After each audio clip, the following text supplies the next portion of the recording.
जय गुरु। आज एक और संडे एक न्यू चैप्टर के लिए हम तैयार हैं। तो जी हम जो पढ़ रहे हैं उस बुक का नाम है योगी कथा अमृत, एक योगी की आत्मकथा। मेरा नाम है नीलम कुमार। मैं एक योगा ट्रेनर हूँ, ब्रेथवर्क कोच हूँ और साथ में ही क्रिया योगा की प्रैक्टिशनर भी हूँ। आज हम पढ़ रहे हैं चैप्टर नंबर 30, जिसका नाम है आधुनिक भारत के महाअवतार बाबा जी। ये बहुत इंटरेस्टिंग चैप्टर है। आपने बहुत बार सुना होगा महाअवतार बाबा जी के बारे में। कोई बोलता है कि वो इतने सालों से जीवित हैं, कहीं पहाड़ों में रहते हैं, अपने शिष्यों को कई बार दिखाई देते हैं, उनके पास है ना बहुत सारी जादुई शक्तियां हैं। ऐसी बहुत सारी बातें जो आपने सुनी हैं, वो उसको और ज्यादा जिज्ञासा देने के लिए यहाँ पे इन्होंने भी इस किताब में जिक्र करा है महाअवतार बाबा जी का। योगानंद जी ने अपनी जो बुक लिखी है उसमें उन्होंने महाअवतार बाबा जी के बारे में भी बताया है। तो महाअवतार बाबा जी के बारे में हालांकि बहुत ही कम किताबें हैं, बहुत ही कम लोग उनके बारे में जानते हैं, लेकिन हम इस चैप्टर को पढ़ के जानेंगे कि ये उनके बारे में कितना जानते हैं। तो जी स्टार्ट करते हैं। आधुनिक भारत के महाअवतार बाबा जी। बद्रीनाथ के आसपास के उत्तरी हिमालय पर्वत आज भी लाहिड़ी महाशय के गुरु बाबा जी की सजीव उपस्थिति से पावन हो रहे हैं। जन संसर्ग से दूर निर्जन प्रदेश में रहने वाले ये महागुरु शताब्दियों से या शायद सहस्त्राब्दियों से अपने स्थूल शरीर में वास कर रहे हैं। शताब्दियों मतलब कि 100 साल या उससे भी 100 कई सालों से अपने शरीर में वास कर रहे हैं। ये तो हम सब जानते हैं कि ये शरीर जन्म भी लेता है और मरता भी है। तो यहाँ पे ये कह रहे हैं कि वो अभी तक अपने शरीर में है। मृत्युंजय बाबा जी एक अवतार है। इस संस्कृत शब्द का अर्थ है नीचे उतरना। यह अव अर्थात नीचे और त्र अर्थात तरन शब्दों से बना है। मृत्युंजय बाबा जी एक अवतार है। तो अवतार किसे बोला जाता है? जो कि मतलब कि मरा ना हो, जिसके पास बहुत सारी पावर्स हो। तो इन्होंने बोला अव का मतलब होता है नीचे, तार त्र अर्थात तरन शब्दों से बना है अवतरण। बाबा जी की आध्यात्मिक अवस्था मानवीय आकलन शक्ति से हटकर है। मतलब कि हम इंसान लोग उनकी जो स्पिरिचुअल ग्रोथ है उसको शायद समझ भी ना पाए, उतनी हाई है। श्री युक्तेश्वर जी ने एक बार मुझे बताया, मनुष्य की अल्प बुद्धि को उनकी परात्पर अवस्था का ज्ञान कभी नहीं हो सकता। इस अवतार के योगेश्वर्य की केवल कल्पना करने का प्रयास भी व्यर्थ है। वह पूर्णतः कल्पनातीत है। प्राचीन भारत में कृष्ण, राम, बुद्ध तथा पतंजलि जैसे अवतार हुए। दक्षिण भारत के एक अवतार अगस्त्य पर विपुल काव्य साहित्य की रचना हुई है। उन्होंने ईसा के बाद भी अनेक शताब्दियों में अनेक चमत्कार किए हैं और उनके विषय में यह मान्यता है कि वह आज भी सशरीर इस संसार में विद्यमान है। भारत में बाबा जी का कार्य रहा है जिन विशेष कार्यों के लिए अवतार इस जगत में आते हैं, उन कार्यों की पूर्ति में उनकी सहायता करना। मतलब कि जो भारत में इनका क्या, सिर्फ ऐसा तो है नहीं कि सिर्फ भारत के लिए, पूरे दुनिया के लिए ये कुछ ना कुछ हेल्प करने आते हैं। तो ये बता रही कि भारत में इनका क्या काम है। भारत में इनका कार्य रहा है जिन विशेष कार्यों के लिए अवतार इस जगत में आते हैं। अवतार मतलब कौन? जो इन्होंने बताए हैं, कृष्ण हो गए, राम हो गए, बुद्ध हो गए, उनके कार्यों की पूर्ति में उनकी सहायता करना। इस प्रकार शास्त्रीय वर्गीकरण के अनुसार वह एक महाअवतार हुए। अब समझ में आए कि उन्हें महाअवतार बाबा जी क्यों बोलते हैं? क्योंकि ये अवतारों की हेल्प करते हैं, इसीलिए ये महाअवतार हो गए। ठीक है। उन्होंने स्वयं बताया है कि संन्यास आश्रम के पुनर्संगठन एवं अद्वितीय तत्वज्ञानी जगत गुरु आदि शंकराचार्य तथा सुप्रसिद्ध मध्ययुगीन संत कबीर को उन्होंने योग दीक्षा दी थी। 19वीं शताब्दी के उनके मुख्य शिष्य, जैसा कि हम जानते हैं, श्री लाहिड़ी महाशय थे, जिन्होंने लुप्त क्रिया योग विद्या का पुनरुद्धार करा। बाबा जी के परिवार या जन्म स्थान के विषय में कभी किसी को कुछ पता नहीं चल पाया। इस मामले में इतिहास लेखकों को निराश नहीं होना चाहिए। साधारणतया वे हिंदी में बोलते हैं, परंतु किसी अन्य भाषा को भी वे आसानी से बोल लेते हैं। उन्होंने बाबा जी का सीधा साधा नाम ले लिया है। लाहिड़ी महाशय के शिष्यों ने उन्हें श्रद्धा से जो अन्य नाम दिए वे हैं महामुनि बाबा जी महाराज, महायोगी तथा त्रयंबक बाबा या शिव बाबा। एक पूर्ण मुक्त सिद्ध पुरुष का कुल गोत्र क्या कोई महत्व रखता है? Question mark. लाहिड़ी महाशय कहा करते थे, जब भी कोई श्रद्धा के साथ बाबा जी का नाम लेता है उसे तत्क्षण आध्यात्मिक आशीर्वाद प्राप्त होता है। उन्होंने मुझे एक बार बताया, अद्वितीय महागुरु अपने शिष्यों के साथ पर्वतों में एक स्थान से दूसरे स्थान पर भ्रमण करते रहते हैं। उनकी छोटी सी शिष्य मंडली में 2 अत्यंत उन्नत अमेरिकी शिष्य भी हैं। किसी स्थान पर कुछ समय बिताने के बाद बाबा जी कहते हैं, डेरा डंडा उठाओ। वे अपने पास एक डंडा रखते हैं। उनका आदेश अपनी मंडली के साथ तत्क्षण किसी दूसरे स्थान पर पहुंचने का संकेत होता है। वे हमेशा ही एक स्थान से अदृश्य होकर दूसरे स्थान पर प्रकट होने की इस पद्धति का उपयोग नहीं करते। कभी कभी वे एक शिखर से दूसरे शिखर पर पैदल भी जाते हैं।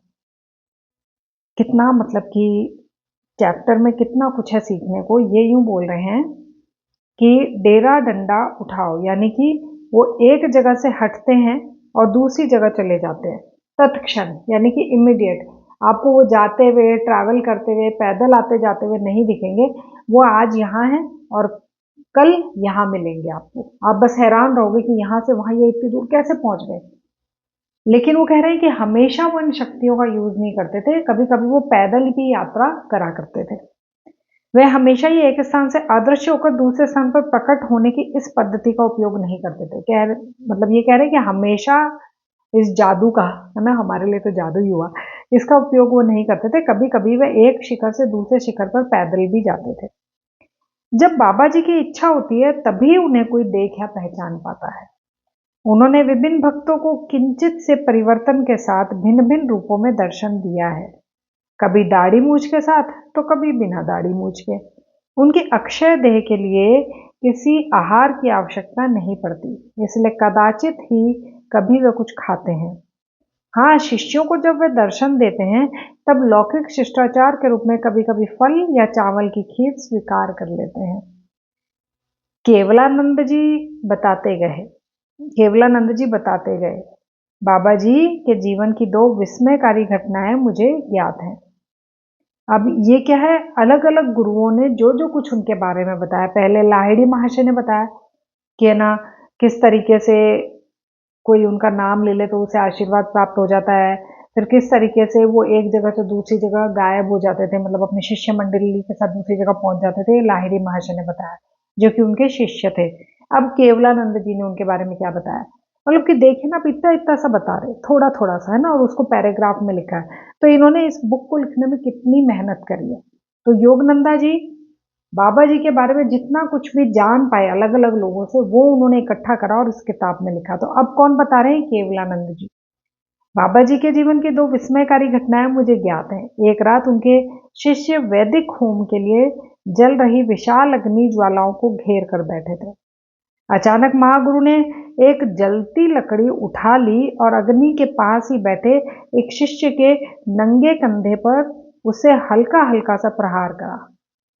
कितना मतलब कि दर्द वाला ये पैराग्राफ लगता है ना, कि मतलब इन्होंने क्या करा, बाबा जी ने एक जलती हुई लकड़ी उठाई और एक शिष्य जो बैठा था, मोस्टली ज्यादातर शिष्य ऊपर कपड़े नहीं पहनते, तो उसका वो जो कंधा था उस पर उन्होंने वो ऐसे जलती हुई लकड़ी ऐसे 2-3 बार टच कर दी कंधे पे।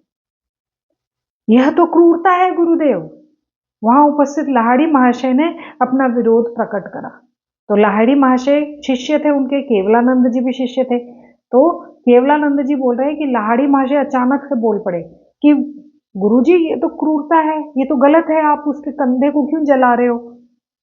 अपने गत कर्मों के फलस्वरूप तुम्हारी आंखों के सामने वो पूरा जलकर राख हो जाता तो क्या वह तुम्हें अच्छा लगता? अब ये देखो क्या कह रहे हैं, ये कह रहे हैं कि पुराने पिछले जन्मों के कर्म की वजह से अगर ये पूरा ही मर जाता तो ज्यादा अच्छा होता, या सिर्फ कंधा जला है तो ज्यादा अच्छा है? बड़ों की बात याद आ गई है ना। कभी भी होता है ना, छोटी मोटी चोट लगती है या एक्सीडेंट होते होते बच जाता है, तो बड़े बुजुर्ग क्या बोलते हैं, जो होता है अच्छे के लिए होता है, शायद कोई बुरा कर्म था, टल गया, चला गया। तो वही चीज अब यहाँ पे समझने की कोशिश कीजिए कि अपने गत कर्मों के फलस्वरूप तुम्हारी आंखों के सामने वह पूरा जलकर राख हो जाता, तो क्या वह ज्यादा अच्छा लगता। इन शब्दों के साथ ही बाबा जी ने शिष्य के आहत कंधे पर अपने आरोग्यप्रद वरद हस्त रखकर दाह से मुक्त कर दिया, और फिर उन्होंने उसका उपचार भी कर दिया, जो कंधा जला था ना उसका। उन्होंने कहा, आज रात मैंने तुम्हें पीड़ादायक मृत्यु के हाथों किंचित सी पीड़ा का अनुभव कराया, जिससे तुम्हारा कर्म भोग मिट गया है। एक अन्य अवसर पर एक अपरिचित व्यक्ति के आगमन से बाबा जी की पवित्र टोली की शांति थोड़ी सी भंग हो गई। वह व्यक्ति गुरु के डेरे के निकट ही स्थित एक दुर्लभ पर्वत शिखर पर विस्मयकारी निपुणता के साथ चढ़ रहा था। अच्छा, मतलब कि इनकी पूरा जो ग्रुप था वो एकदम शांत मन से चलता था, शांत मन की बिल्कुल चुप ही रहता था। तो ये कह रहे हैं कि किसी एक व्यक्ति की वजह से एक बार वो पूरी मंडली जो है वो डिस्टर्ब हो गई। महाराज, अवश्य आप ही महान बाबा जी हैं। तो वो जो व्यक्ति था ना जिसकी वजह से डिस्टर्ब हुई, उसके बारे में बात कर रहे हैं। वो व्यक्ति बोल रहा है, महाराज अवश्य आप ही महान बाबा जी हैं। उस आदमी का चेहरा अवर्णीय श्रद्धा और आदर से दमक रहा था। इन दुर्गम पर्वतों में मैं महीनों से आपकी तलाश में भटक रहा हूं। आपसे इतनी ही प्रार्थना है कि आप मुझे शिष्य के रूप में स्वीकार कर लें। जब महागुरु ने उसकी ओर कोई ध्यान नहीं दिया, तो उस आदमी ने पर्वत शिखर के नीचे पत्थर से भरी खाई की ओर हाथ दिखाकर कहा, आप यदि मुझे स्वीकार नहीं करेंगे तो मैं इस पर्वत से कूद पड़ूंगा। ईश्वर तक पहुंचने के लिए यदि मैं आपका मार्गदर्शन नहीं पा सकता तो मेरे जीवन का कोई अर्थ नहीं है। मतलब वो व्यक्ति ने बोला, मुझे अपना स्टूडेंट बना लो। तो इन्होंने ध्यान नहीं दिया, तो उसने ऐसे खाई की तरफ, पहाड़ों के खाई तो होती है पहाड़ों पे जब आप यात्रा कर रहे होते हो, तो उसने खाई की तरफ इशारा करके बोला, मैं इसमें कूद जाऊंगा, मैं इसमें मर जाऊंगा अगर मैं आपका शिष्य बनने के लायक अगर नहीं हूं तो बाबा जी ने बोला, हाँ तो कूद जाओ। बाबा जी ने तो कूद पड़ो निर्विकार रहते हुए कहा, उन्नति की तुम्हारी वर्तमान अवस्था में मैं तुम्हें स्वीकार नहीं कर सकता। ये बिल्कुल ऐसे है जैसे कि एक सेकंड क्लास का बच्चा बोले कि मुझे आप 8th क्लास की पढ़ाई करा दो, तो उसका टीचर बोलेगा ना कि नहीं हो सकता, तो अभी तो तुम सेकंड में ही हो, मैं तुम्हें 8th की पढ़ाई कैसे करा दूं। तो वो बच्चा अगर गुस्से में बोले कि ठीक है फिर मैं कूद पड़ता हूँ, तो उन्होंने बोल दिया कि हाँ कूद जाओ, भले कुछ भी कर लो, मैं तुम्हें 8th की पढ़ाई तो करा नहीं सकता। तो वैसे ही इसने बोला कि मैं फिर कूद रहा हूँ, तो इन्होंने बोला कूद जाओ।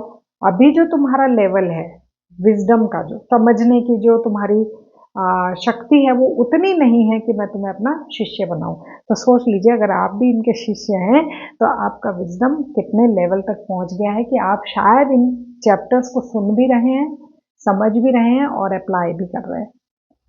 तो कूद पड़ो, बाबा जी ने निर्विकार रहते हुए कहा, उन्नति की तुम्हारी वर्तमान अवस्था में तो मैं तुम्हें स्वीकार नहीं कर सकता। उस मनुष्य ने तुरंत अपने आप को नीचे झोंक दिया। ओ माय गॉड, फटाफट से वो कूद गया।